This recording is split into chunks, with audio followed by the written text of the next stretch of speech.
Few symbols in American history inspire stronger reactions than the Confederate flag. To some, it represents Southern heritage, family history, and the memory of ancestors who fought in the Civil War. To others, it represents slavery, secession, racism, and rebellion against the United States. But where did this flag actually come from? Was it the official flag of the Confederacy?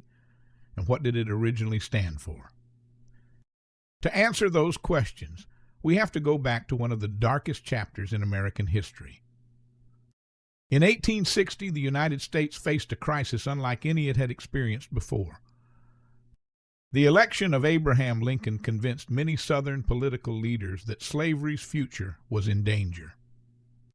Beginning with South Carolina, 11 Southern states declared they were leaving the United States and formed a new nation called the Confederate States of America. The leaders of the Confederacy explained their reasons in official documents, often emphasizing the preservation of slavery and the belief that the federal government threatened that institution. In early 1861, they created a new government and needed a new flag. The first national flag of the Confederacy was known as the Stars and Bars. It featured 3 horizontal stripes and a blue canton filled with stars representing the Confederate States. Although it looked patriotic, it looked too much like the United States flag. During the first major battles of the Civil War, soldiers often struggled to tell the two flags apart through smoke and distance. That confusion would lead to a new design. Military commanders wanted a flag that could be recognized instantly on the battlefield. The result was a square battle flag featuring a red field, a blue diagonal cross, and white stars representing the Confederate States. This design became the Army of Northern Virginia's battle flag, carried by troops under General Robert E. Lee. It was not the national flag of the Confederacy. Instead, it served primarily as a military flag for several Confederate armies. Over time, however, it became the best-known symbol of the Confederacy. To understand what the flag represented during the Civil War, we have to understand why the Confederacy was created. Historians point to the secession declarations issued by Confederate states, speeches by Confederate leaders, and the Confederate Constitution.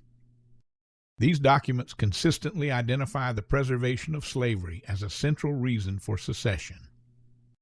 At the same time, Confederate leaders also argued they were defending what they saw as states' rights and the ability of states to govern themselves. Today, historians generally note that debates over states' rights at the time were closely connected to the issue of slavery, rather than being entirely separate from it. The Confederacy surrendered in 1865, its government dissolved, its flags were no longer official national symbols. For many years, the battle flag appeared mainly at veterans' reunions and memorial events. In the mid-20th century, however, the flag reappeared in public life during opposition to the Civil Rights Movement and school desegregation. At the same time, some people continued to display it as a symbol of regional identity or family heritage. Because of these different uses, the flag came to carry multiple and often conflicting meanings. Today, the Confederate battle flag remains one of America's most controversial symbols. Some view it as honoring Confederate soldiers or expressing Southern identity.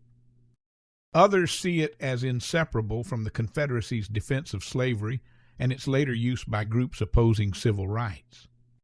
Its meaning often depends on historical context, personal experience, and the reason it is being displayed. That debate continues today. If you enjoyed this episode of the History of America, subscribe as we continue exploring the people, events, and symbols that have shaped our nation's story.